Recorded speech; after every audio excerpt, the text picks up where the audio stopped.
講好話年前俾翻我嘅，而家都過完年啦，唔係話我緊張，規矩就係規矩嘛。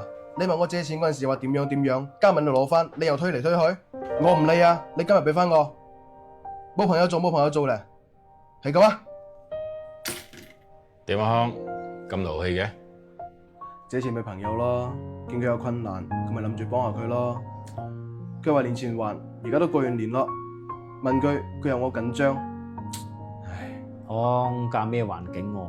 仲借錢俾人，咁笨柒嘅你啊！我平時同佢關係都好好噶，見佢有困難，諗住幫下佢，點知佢咁喎？唉，反正借錢係容易，你想收翻啊，登天咁難啊！唉，康，我同你講啊，冇成日覺得你對人哋好，人哋就會對翻你好。當你到咗一定年齡同經歷嘅事多咗之後，你會發覺呢個世界上最可怕嘅唔係鬼，而係醜陋嘅人性。唉，咁我都係諗住大家做朋友，幫下佢啫。其實好多關係都係利益關係嚟嘅，利益到位，陌生人就係朋友；利益消失，朋友就係陌生人。落井下石，唔想你覺得比佢好嘅都係自己人，睇你笑話嘅都唔係外人。所以冇高估你同任何人嘅關係，亦都冇低估人性嘅俗利規則。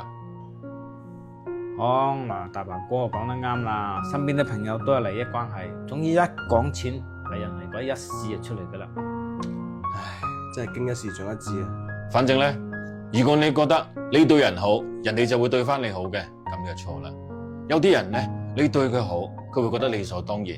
當你收翻起熱情之後，佢會同你反面無情，仲會怨恨你。唉，好人難做。反正講到錢，自己小心啦。冇話邊個問你借錢，都中個頭埋去。知道啊，大鵬哥。總之講錢係傷感情啊！冇錯啦，飲茶啦。